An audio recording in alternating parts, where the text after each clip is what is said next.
most financial advice seem to fail? I mean, we're told over and over again to save more, invest smarter, budget better, but for so many of us, it just doesn't stick. And here's the thing.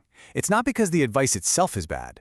The real reason is that the whole system is basically set up for it to fail. Right? And that's the real paradox here. What happens when the advice is actually good? It's rational, the math checks out, it's totally correct, and it still doesn't work? Well, that's when you have to stop blaming yourself. It forces you to look bigger, to start questioning the entire foundation of how we're told to make financial decisions. And that brings us to the core idea of this whole explainer. It all comes down to this.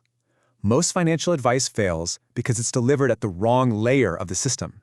You see, it's aimed at changing your individual behavior, but the thing is, your financial outcomes are pretty much already locked in by the system's deeper structure. Okay, so to really get why this happens, we're going to walk through it step by step. First, we'll tackle what's called the advice fallacy. Then, we'll look at a system's deeper layers to see exactly where advice is missing the mark. After that, we'll dig into the forces that are actually working against the advice. We'll compare effort versus design in building systems, and finally, we'll look at the huge systemic cost of getting this wrong. All right, let's dive into the first part, the advice fallacy.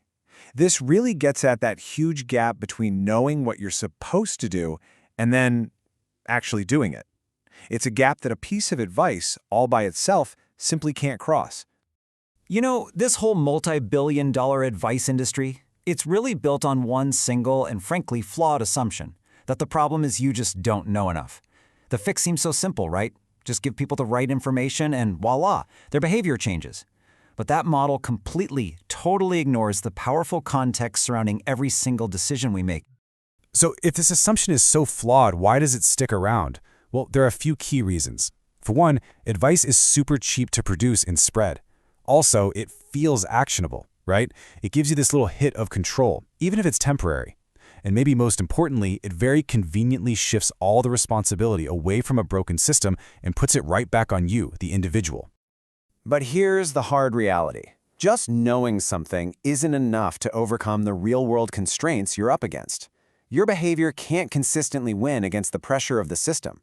It's kind of like trying to swim upstream against a really strong current. Sure, you might make a little headway with sheer willpower for a bit, but eventually, the current is gonna win. It always does. So, to really understand why that current is so powerful, we have to look at the architecture of the system itself. When we do this, you'll see exactly why advice usually shows up way too late in the game to actually change anything. So think of any decision system as having 4 layers. At the very bottom, the most foundational layer, you've got the environment and its constraints. These are basically the fixed rules of the game.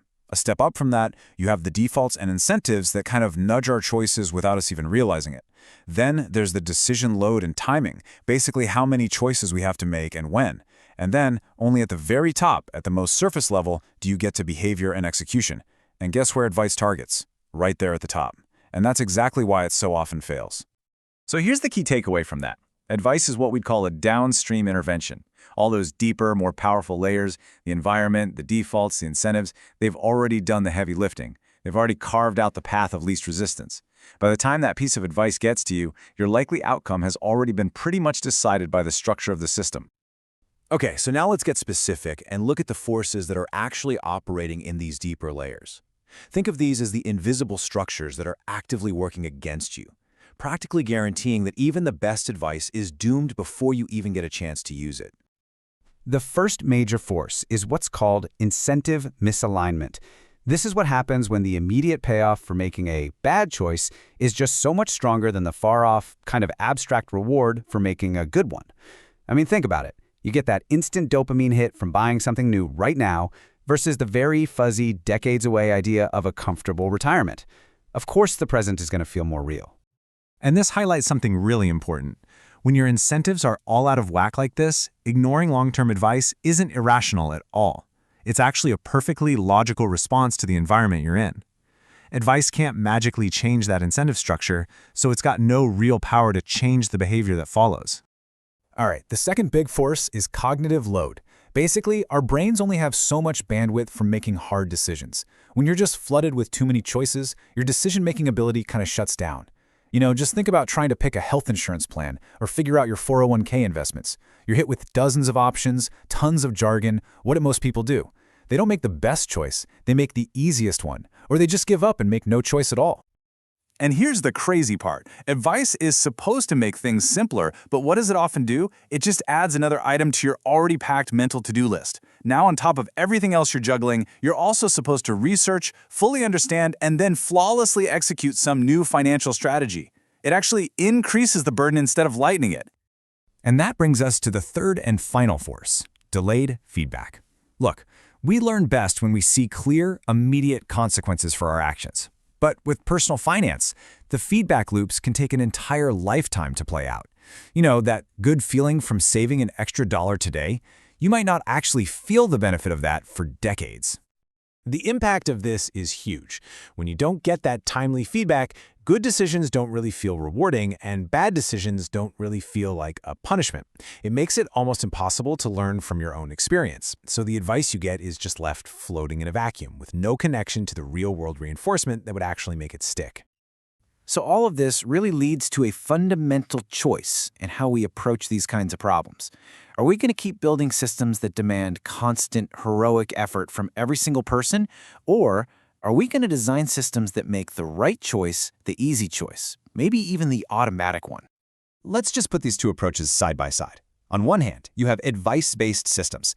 These rely completely on your memory and your discipline. They're fragile.